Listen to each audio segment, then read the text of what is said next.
Okay, ito na yung ginawa kong ice cream kagabi. Ayan, na ilalagay natin sa ating Coke float. So, ganito lang, samahan niyo akong gawin ito. Dito sa ating 12 ounce na baso, ayan, ay meron ako ditong tinilad-tilad na yelo. Ako na lang yung gumagawa ng yelo at paubos na yung yelo na yan. Mamaya magtitilad-tilad ulit ako.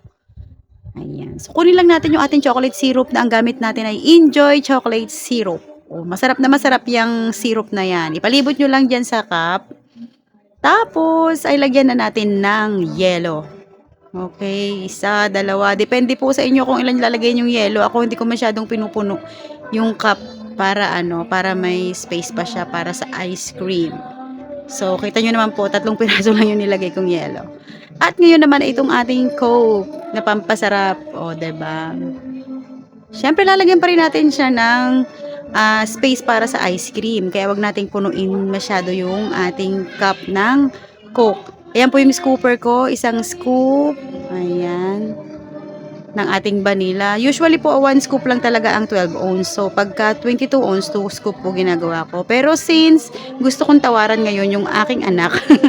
Oo, bumili po yung anak ko. O, 'di ba? Business is business. Tinawaran ko ng ice cream at nilagyan ko ng chocolate syrup sa ating top. O, 'di ba? Then, takpan na natin. Ready na yan. At ang bentahan natin dito po ay 30 pesos lang. San ka pa? May Coke ka na, may ice cream ka pa. O, 'di ba?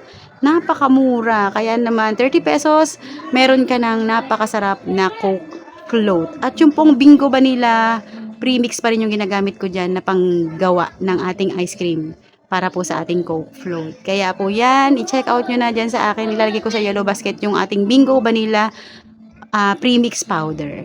Bili na!